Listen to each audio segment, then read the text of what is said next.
Harry Potter और मौत के तोहफे अध्याय 32 अजय छड़ी। दुनिया खत्म हो गई थी तो फिर युद्ध क्यों नहीं रुका? महल दहशत में खामोश क्यों नहीं हुआ? हैरी का दिमाग बुरी तरह चकरा रहा था, बेकाबू होकर घूम रहा था। इस असंभव बात को स्वीकार नहीं कर पा रहा था क्योंकि फ्रेड वीजली मर नहीं सकता था। उसकी आंखों का सबूत झूठ था।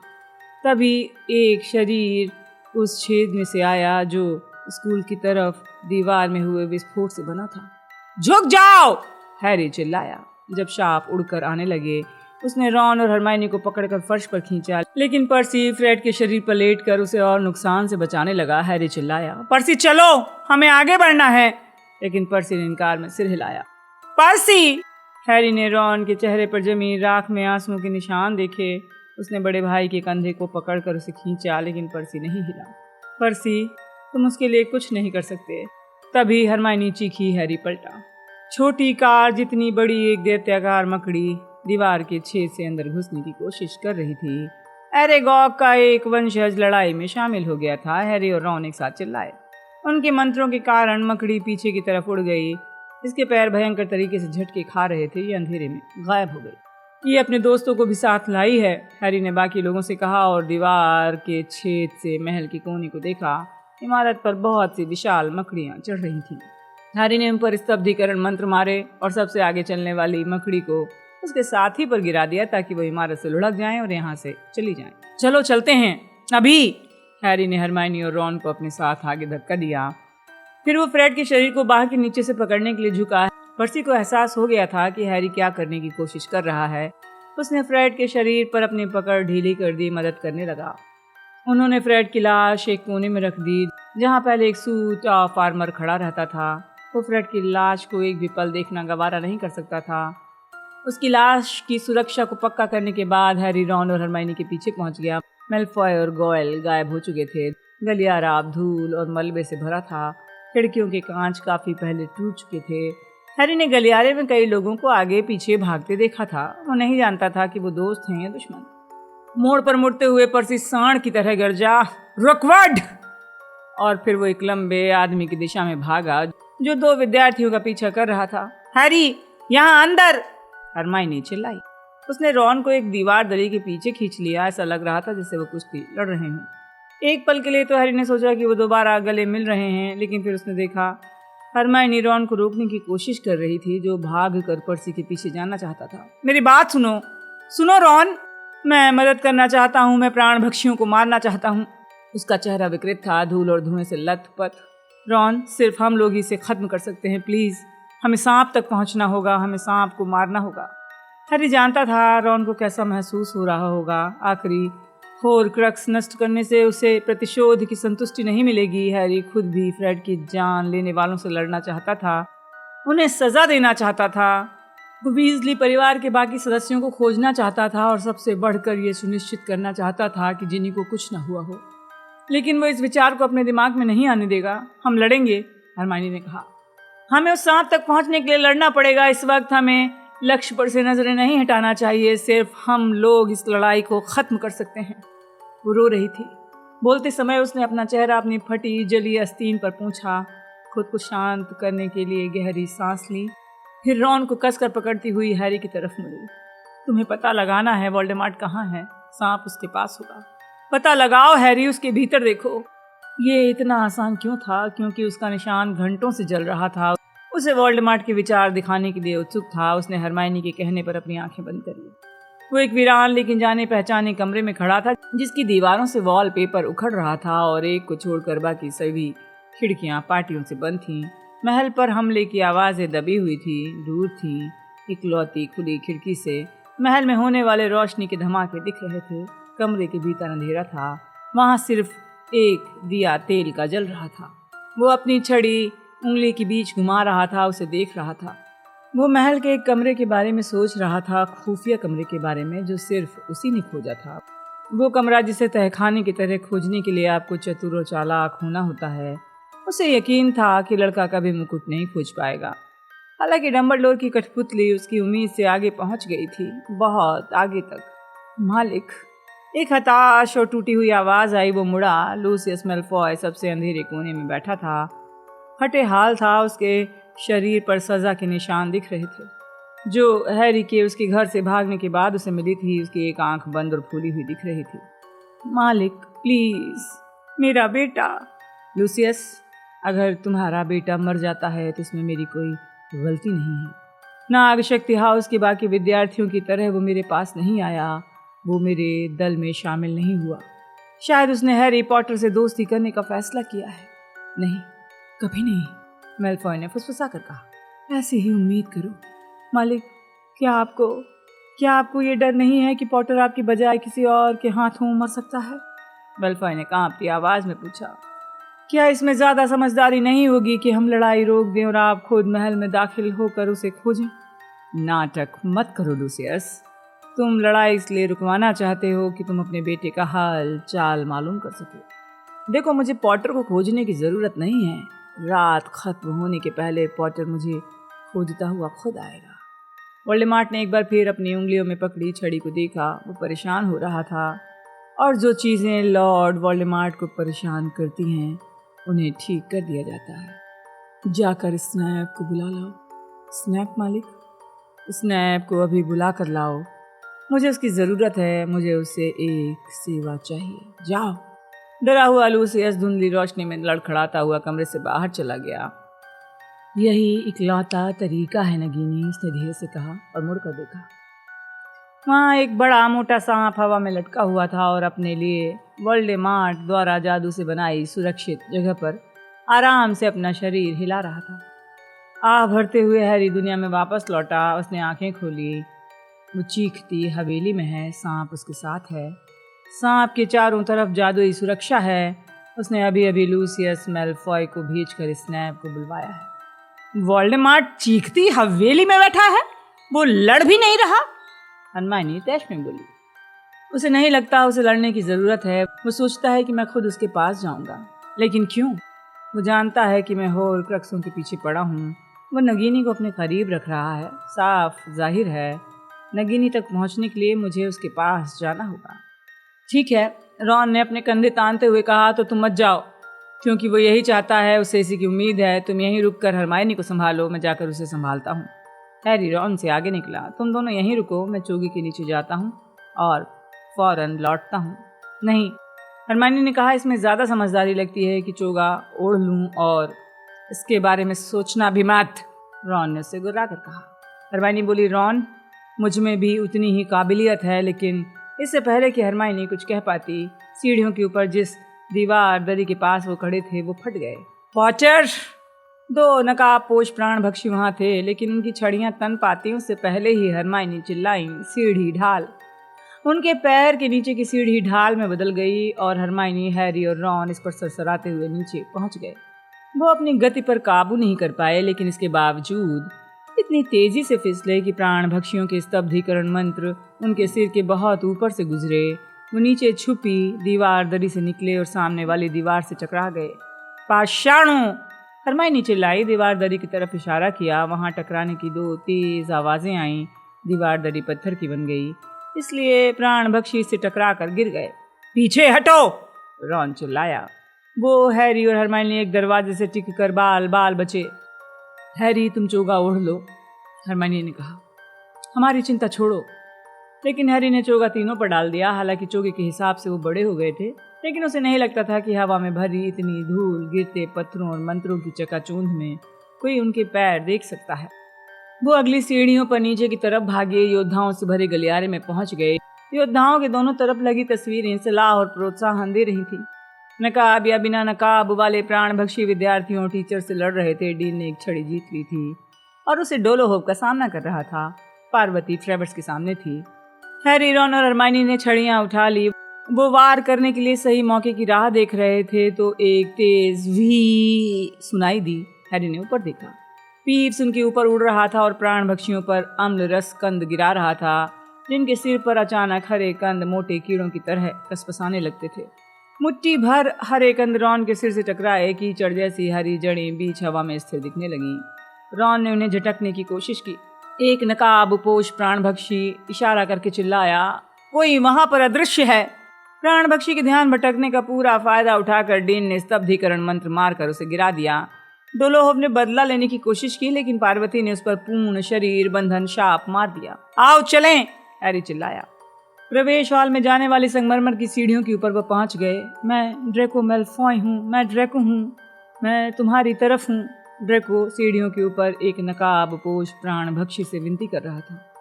पास से गुजरते समय हैरी ने प्राणभक्षी को स्तब्ध कर दिया। जब मैलफॉय मुस्कुराते हुए अपने रक्षक को देखने की कोशिश करने लगा तो रॉन ने चोगी के नीचे से उसे मुक्का मार दिया। मैलफॉय पीछे की तरफ प्राणभक्षी के ऊपर गिर गया। उसके मुंह से खून निकल रहा था। वो बुरी तरह चकरा गया। रॉन चिल्लाया, आज रात को दूसरी बार हमने तुम्हारी जान बचाई है, दो गले कहीं के।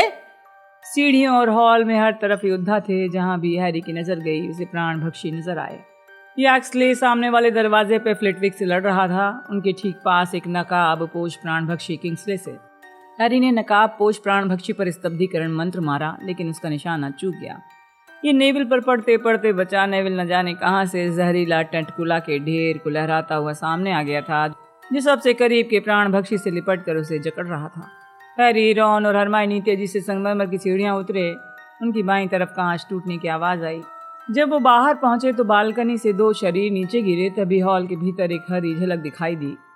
हैरी समझा कि 4 पैरों वाला कोई जानवर एक गिरने वाले शरीर में अपने दांत गड़ाने के लिए तेजी से जा रहा है। नहीं, हरमाइनी चीखी। उसकी छड़ी के कान फोड़ू धमाके से फेनरिर ग्रे बैग लेवेंडर के हिलते शरीर से दूर गिर गया। वो संगमरमर के जंगले से टकराया, खड़ा होने के लिए संघर्ष करने लगा। तभी सफेद चमक हुई, एक कड़ाक की आवाज आई। उसके सिर पर एक कांच की गेंद गिरी। वो जमीन पर लुढ़क कर बेहोश हो गया। मेरे पास और हैं, किसको चाहिए, यहाँ आओ, प्रोफेसर ट्रिलोनी ने जंगले के ऊपर से चीखते हुए कहा। और टेनिस सर्व करने जैसे अंदाज में उन्होंने अपने बैग से कांच का एक बड़ा गोला निकाल लिया। हवा में अपनी छड़ी लहराकर उसे खिड़की तोड़कर बाहर भेज दिया। उसी पर लकड़ी का भारी दरवाजा धमाके से खुल गया। ढेर सारी दैत्याकार मकड़ियां प्रवेश हॉल में आ गईं। दहशत भरी चीखें हवा में तैरने लगीं। प्राणभक्षी और हॉगवर्ट्स के योद्धा तितर-बितर हो गए। हरी और लाल रोशनी की लपटें आने वाली मकड़ियों के बीच उड़ी। वो सिहर कर पीछे हट गईं। उन्हें देखकर पहले से ज्यादा दहशत हो रही थी। हम बाहर कैसे निकलें? रॉन चीख पुकार के बीच में चिल्लाया, लेकिन हैरी या हरमाइनी के जवाब देने से पहले ही किसी ने उन्हें धक्का देकर एक तरफ हटा दिया। हैग्रिड सीढ़ियों के नीचे धड़धड़ाता हुआ उतर रहा था। अपनी फूलों वाली गुलाबी छतरी लहरा रहा था। उन्हें चोट मत पहुंचाओ, चोट मत पहुंचाओ, वो चिल्लाया। हैग्रिड नहीं! वो चौके से निकलकर भागा। पूरे हॉल में मंडराते सांपों से बचने के लिए झुककर दौड़ रहा था। हैग्रिड, लौट आओ! लेकिन वो अभी हैग्रिड के पास आधी दूर तक ही पहुंचा था कि उसने हैग्रिड को मकड़ियों के बीच ओझल होते देख लिया। Hagrid, Hagrid! बड़ी तेजी से कुलबुलाती और झुंड बनाती हुई मकड़ियां मंत्रों के आक्रमण से पीछे हट गईं। हैग्रिड उनके बीच दिखाई नहीं दे रहा था। मकड़ियों के झुंड के बीच एक विशाल बाहों से लहराती हुई दिखी, लेकिन जैसे ही वो भागने को हुआ, अंधेरे में झूलते एक विशाल काय पैर ने उसका रास्ता रोक लिया। जमीन कांप गई। हैरी ने ऊपर देखा, एक दानव खड़ा था। 20 फुट ऊंचे इस दानव का सिर अंधेरे में दिख नहीं रहा था। महल के दरवाजे से आती रोशनी में सिर्फ इसकी पेड़ जैसी बड़ी बालों वाली जांघें दिख रही थी। इसने बड़ी क्रूरता से एक खिड़की पर अपना मुक्का मारा। हैरी पर कांच की बारिश हो गई। वो दरवाजे की शरण में जाने को मजबूर हो गया। जब हरमाइनी ने छड़ी उठाई तो रॉन ने उसका हाथ पकड़ लिया। मत करो! उसे स्तब्ध करने की कोशिश की तो वो आधे महल को चकनाचूर कर देगा। हैगर! ग्रॉप लड़खड़ाता हुआ महल के सामने वाले मोड़ पर आ रहा था। हैरी को एहसास हुआ, ग्रॉप सचमुच छोटे आकार का दानव है। ऊपरी मंजिलों पर लोगों को दबोचने की कोशिश कर रहा विशाल दानव ग्रॉप को देखकर गरजा।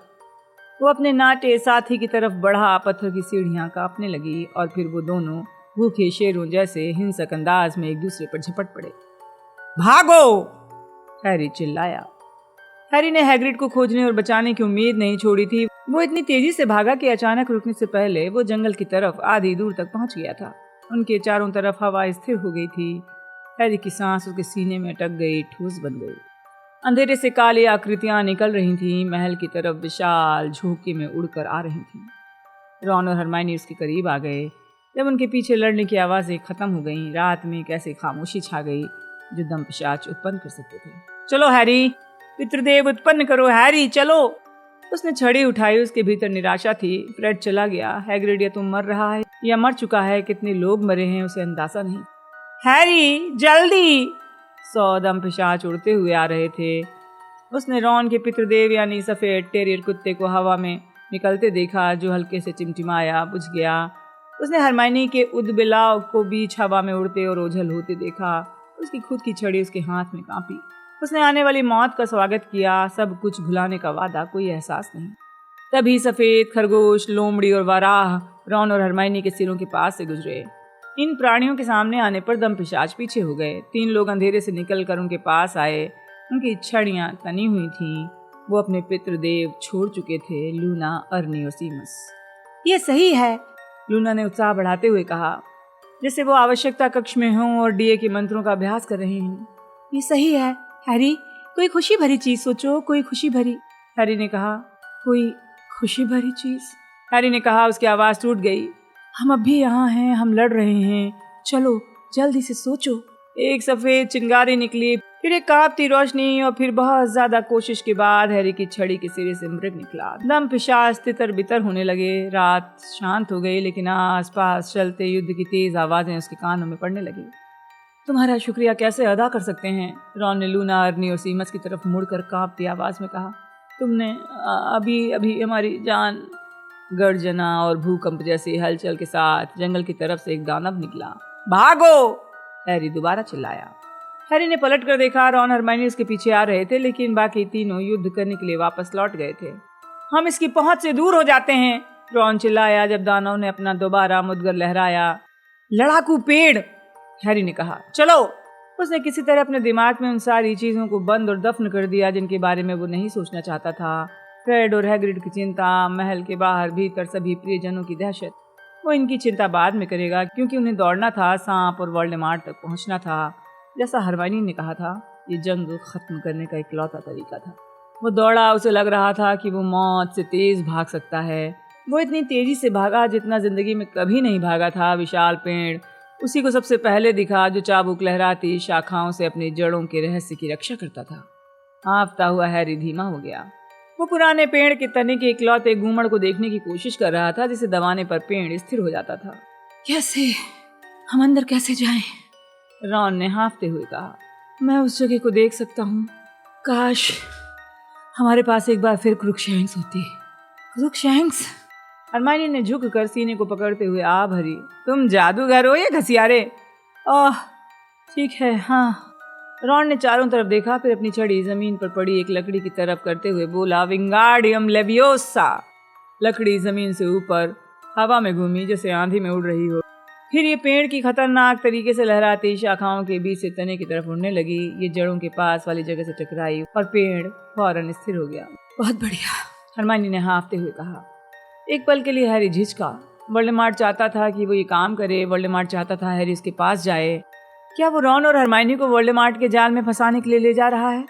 हैरी, हम आ रहे हैं, बस अंदर पहुंच जाओ, रॉन ने उसे धक्का देते हुए कहा। हैरी पेड़ की जड़ों में छिपे मिट्टी के गलियारे में रेंग कर घुस गया। उसे झुककर चलना पड़ रहा था। अब इसमें रेंगने से ज्यादा कुछ नहीं किया जा सकता था। हैरी पहले अंदर गया। उसने छड़ी प्रकाशित कर ली। आखिरकार सुरंग ऊपर की तरफ होने लगी और हैरी के सामने रोशनी का टुकड़ा था। हरमाइनी ने उसके टखने को खींचा। चोगा, वो फुसफुसाई, चोगा ओढ़ लो। हैरी ने अपने पीछे हाथ बढ़ाया। हरमाइनी ने उसके हाथ में चिकना चोगा थमा दिया। उसने इसे मुश्किल से अपने ऊपर डाला और बुदबुदाया, अंधकार। उसकी छड़ी की रोशनी बुझ गई। उसकी इंद्रियां तनाव में थीं। हर पल उसे लग रहा था उसका भेद खुल जाएगा। उसे एक ठंडी स्पष्ट आवाज सुनाई देगी। हरी रोशनी की चमक दिखाई देगी।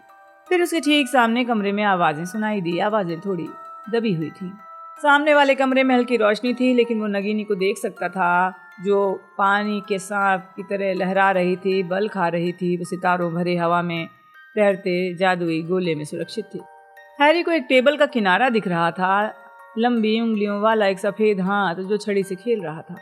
स्नैप उस जगह से सिर्फ कुछ इंच दूर था जहां वो छिपकर उखड़ू बैठा था। मालिक, उनका विरोध खत्म हो रहा है और तुम्हारी मदद के बिना हो रहा है, वोल्डेमॉर्ट ने ऊंची स्पष्ट आवाज में कहा। सेवरस, हालांकि तुम निपुण जादूगर हो, लेकिन मुझे नहीं लगता अब तुमसे ज्यादा फर्क पड़ेगा। हम लगभग वहां पहुंच चुके हैं, लगभग। मुझे उस लड़के की तलाश करने दीजिए। मैं पॉटर को आपके सामने लेकर आता हूँ। मैं जानता हूँ मैं उसे ला सकता हूँ, मालिक, प्लीज। स्नैप उस छेद के पास चलकर गया और हैरी थोड़ा पीछे हट गया, लेकिन नगीनी पर आंखें जमाए रहा। वोल्डेमॉर्ट उठकर खड़ा हुआ। हैरी उसे देख सकता था। वो उसकी लाल आंखों और उसके सांप जैसे सपाट चेहरे को देख सकता था। उसके चेहरे का पीलापन आधे अंधेरे में हल्का हल्का चमक रहा था। एक समस्या है सेवरस, मालिक। वोल्डेमॉर्ट ने अजय छड़ी उठाई, उसे किसी संगीत निर्देशक की तरह नज़ाकत से पकड़ा। ये मेरे लिए काम क्यों नहीं करती सेवरस? खामोशी में हैरी ने कल्पना की, उसे सांप की कुंडली बदलने पर हल्के से फुफकारने की आवाज़ आई थी, या फिर ये वोल्डेमॉर्ट की आह थी जो हवा में उड़ती हुई आई थी। मालिक, मैं समझा नहीं। आपने इस छड़ी से असाधारण जादू किया है। नहीं, मैंने अपना सामान्य जादू किया है। मैं असाधारण हूँ, लेकिन ये छड़ी नहीं है। इसने वो अद्भुत चमत्कारी काम नहीं किए हैं जिनका दावा किया जाता है। मुझे इस छड़ी और बरसों पहले ओलिवेंडर से मिली छड़ी में कोई फर्क महसूस नहीं होता। वोल्डेमॉर्ट का अंदाज शांत था, लेकिन हैरी का निशान फड़क रहा था। उसके माथे का दर्द बढ़ रहा था। उसे एहसास था कि वोल्डेमॉर्ट अपने भीतर के प्रबल आवेश को काबू में रख रहा है। कोई फर्क नहीं। स्नैप कुछ नहीं बोला। हैरी उसका चेहरा नहीं देख पा रहा था। उसने सोचा कि क्या स्नैप ने खतरे को भांप लिया? क्या वो अपने मालिक को तसल्ली देने के लिए सही शब्द खोजने की कोशिश कर रहा है? वोल्डेमॉर्ट कमरे के चारों तरफ टहल रहा था। चहलकदमी करते समय वो हैरी को दिखाई नहीं दिया। वो उसी संयत अंदाज में बोल रहा था। मैंने बहुत सोचा है सेवरस। क्या तुम जानते हो कि मैंने तुम्हें युद्ध से यहाँ क्यों बुलाया है? एक पल के लिए हैरी को स्नैप की आकृति दिख गई। उसकी आंखें सम्मोहित पिंजरे में बल खाते सांप पर जमी थी। नहीं मालिक, लेकिन मैं आपसे विनती करता हूँ, आप मुझे लौटने दें। मैं पॉटर को पकड़ कर लाता हूँ। तुम भी लूसियस की तरह बोल रहे हो। तुम में से कोई भी पॉटर को उतनी अच्छी तरह नहीं जानता जितनी अच्छी तरह मैं जानता हूँ। उसे खोजने की जरूरत नहीं है, वो चलकर मेरे पास आएगा। मैं उसकी इस कमजोरी को जानता हूँ, उसकी भयंकर गलती। उसे इस बात से नफरत होगी कि उसके आसपास के लोग मर रहे हैं और ये सब उसी के कारण हो रहा है। वो इसे किसी भी कीमत पर रोकना चाहेगा तो जरूर आएगा। मालिक, हो सकता है दुर्घटनावश आपकी बजाय उसे कोई और मार दे। मेरे प्राण भक्षियों को मैंने बिल्कुल स्पष्ट निर्देश दिए हैं पॉटर को जिंदा पकड़ना। लेकिन सेवरस, मैं तुमसे हैरी पॉटर के बारे में नहीं, तुम्हारे बारे में बात करना चाहता था। तुम मेरे लिए काफ़ी मूल्यवान रहे, बहुत मूल्यवान। मालिक जानते हैं, मैं सिर्फ उनकी सेवा करना चाहता हूँ, लेकिन मुझे जाकर लड़के को पकड़ने दे मालिक। मैंने तुमसे कहा ना। नहीं। सांप की सरकने की तरह उसका चोगा लहराया। उसने अपने जलते निशान में वोल्डेमॉर्ट की अधीरता महसूस की। सेवरस, इस पल मेरी चिंता यह है कि आखिरकार जब उस लड़के से मेरा सामना होगा तो क्या होगा। मालिक, इस बारे में तो कोई सवाल ही नहीं उठता, निश्चित रूप से। लेकिन एक सवाल है सेवरस। वो सवाल ये है, मैंने जिन 2 छड़ियों का इस्तेमाल किया वो हैरी पॉटर पर तानते ही नाकामयाब क्यों हो गई? मैं इसका जवाब नहीं दे सकता मालिक। नहीं क्या? गुस्सा भालू की तरह हैरी के सिर में इधर उधर भागने लगा। उसने अपनी आंखें बंद कर ली। अचानक वो वोल्डेमॉर्ट बन गया और स्नैप के पीले चेहरे को देखने लगा। मेरी सदाबहार की लकड़ी की छड़ी ने मेरे हर आदेश का पालन किया सेवरस, सिवाय हैरी पॉटर को मारने के। 2 बार नाकाम रही। ओलिवेंडर ने यातना के बाद जुड़वा मूल तत्वों के बारे में बताया, लेकिन उसने किसी दूसरे जादूगर की छड़ी का इस्तेमाल करने की सलाह दी। मैंने ऐसा किया, लेकिन पॉटर की छड़ी के सामने लूसियस की छड़ी टूट गई। मैं इसका कारण नहीं बता सकता मालिक। स्नैप अब वोल्डेमॉर्ट की तरफ नहीं देख रहा था। मैंने तीसरी छड़ी को खोजा सेवरस, अजय छड़ी, किस्मत की छड़ी, मृत्यु की छड़ी। मैंने इसे इसके पुराने मालिक से ले लिया। मैंने इसे एल्बस डम्बलडोर की कब्र से निकाला। अब स्नैप ने वोल्डेमॉर्ट की तरफ देखा। स्नैप का चेहरा मौत के मुखौटे की तरह था। ये संगमरमर जैसा सफ़ेद और इतना स्थिर था कि जब वो बोला तो ये देखकर सदमा लगा कि उन सूनी आंखों के पीछे कोई जिंदा था। इस लंबी रात में जब मैं जीत की कगार पर हूँ, मैंने यहाँ बैठकर काफ़ी सोचा। अजय छड़ी उस तरह काम क्यों नहीं कर रही जैसी इसकी शोहरत है। ऐसा माना जाता है ये अपने सही मालिक के लिए चमत्कारी काम करती है। मेरे लिए क्यों नहीं कर रही? मुझे लगता है मुझे जवाब मिल गया है। शायद तुम ये बात पहले से ही जानते हो सेवरस। आखिर तुम काफ़ी चतुर और समझदार हो। तुम एक अच्छे और वफादार सेवक हो। जो होने वाला है उसके लिए सचमुच मुझे अफसोस है मालिक। सेवरस, अजय छड़ी सही तरीके से मेरे लिए सेवा नहीं कर सकती क्योंकि मैं सच्चा मालिक नहीं हूँ। अजय छड़ी उस जादूगर की होती है जो इसके पिछले मालिक को मारता है। तुमने एल्बस डम्बलडोर को मारा था सेवरस। जब तक तुम जिंदा रहोगे अजय छड़ी सही मायनों में मेरी नहीं हो सकती। मेरे मालिक, इसने अपनी छड़ी ऊपर उठाते हुए प्रतिरोध किया। इसके अलावा कोई चारा नहीं है। मुझे छड़ी का मालिक बनना होगा सेवरस। पहले छड़ी जीतूंगा फिर पॉटर को। वोल्डेमॉर्ट ने अजय छड़ी हवा में लहराई। स्नैप को कुछ नहीं हुआ। उसने एक पल के लिए सोचा उसे माफ कर दिया गया है, लेकिन तभी वोल्डेमॉर्ट का इरादा स्पष्ट हो गया। नगीनी का पिंजरा हवा में लुढ़क रहा था। इससे पहले कि स्नैप चिल्लाने से ज्यादा कुछ कर पाए, उसका सिर और कंधे पिंजरे में बंद हो गए। फिर वोल्डेमॉर्ट सर्प भाषा में बोला, जान से मार दो। एक भयंकर चीख सुनाई दी। हैरी ने देखा स्नैप के चेहरे का बचा खुचा रंग उड़ गया है। ये सफेद हो गया था। उसकी काली आंखें फैल गई थीं। नगीनी के दांत उसकी गर्दन में थे। वो सम्मोहित पिंजरे को दूर नहीं हटा पाया। उसके घुटने लड़खड़ाए और फर्श पर गिर गए। मुझे इसके लिए अफसोस है, वोल्डेमॉर्ट ने ठंडेपन से कहा। वो मुड़ा। उसके चेहरे पे कोई दुख नहीं था। अब वो इस जगह से बाहर निकलकर मोर्चा संभालेगा। आखिर अब उसके पास एक ऐसी छड़ी थी जो उसके हर आदेश का पालन करेगी। उसने अपनी छड़ी नगीनी की पिंजरे की ओर की, जो स्नैप को छोड़कर ऊपर उठ गया। स्नैप फर्श पर गिर गया था। उसकी गर्दन के घाव से खून बह रहा था। वोल्डेमॉर्ट बिना देखे कमरे से चला गया। नगीनी अपने विशाल सुरक्षात्मक गोले में उसके पीछे तैरने लगी। वापस सुरंग में और अपने दिमाग में लौटकर हैरी ने अपनी आंखें खोली। उसके हाथ में खून निकल आया था। खुद को चिल्लाने से रोकने की कोशिश में वो अपनी उंगलियां चबा रहा था। उसने बक्से और दीवार के बीच की छोटी दरार में झांक कर देखा। फर्श पर काले जूते में एक पैर कांपा। हैरी, हरमाइनी उसके पीछे धीरे से बोली, लेकिन वो पहले ही बक्से पर अपनी छड़ी तान चुका था। हैरी जितने खामोशी से हो सकता था बिना आवाज के कमरे में पहुंच गया। वो ऐसा क्यों कर रहा है? वो मरते हुए आदमी के पास क्यों जा रहा है? उसे मालूम नहीं था। उसने स्नैप के सफेद चेहरे को देखा। स्नैप की उंगलियां उसकी गर्दन के घाव से बहते खून को रोकने की कोशिश कर रही थी। हैरी ने अदृश्य चोगा उतार दिया। उसने उस आदमी की तरफ देखा जिससे वो बेतहाशा नफरत करता था। स्नैप की चौड़ी होती काली आंखें हैरी पर पड़ी। उसने बोलने की कोशिश की। हैरी उसके ऊपर झुका और स्नैप ने उसके दुशाले के सामने वाले हिस्से को पकड़कर उसे करीब खींचा। स्नैप के गले से एक भयंकर कर्कश आवाज निकली, इसे ले लो, इसे ले लो। स्नैप के शरीर से खून के अलावा कुछ रिस रहा था, चांदी जैसा नीला, न गैस न द्रव। हैरी जानता था ये क्या है, लेकिन वो नहीं जानता था वो क्या करे। हरमाइनी ने हवा में एक पतली गर्दन की बोतल उत्पन्न कर दी। हैरी के कांपते हाथों में थमा दी। जब पूरी बोतल भर गई और स्नैप को देखकर ऐसा लगने लगा कि उसमें खून नहीं बचा है, तो हैरी के दुशाले पर उसकी पकड़ ढीली हो गई। वो फुसफुसा कर बोला, मुझे देखना। हरी आँखें काली आंखों से मिली, लेकिन पल भर बाद काली आंखों की गहराइयों में कोई चीज गायब हो गई, जिससे वो सूनी और खाली हो गई। हैरी के हाथ को थामने वाला हाथ फर्श पर गिर गया। स्नैप दोबारा नहीं हिला।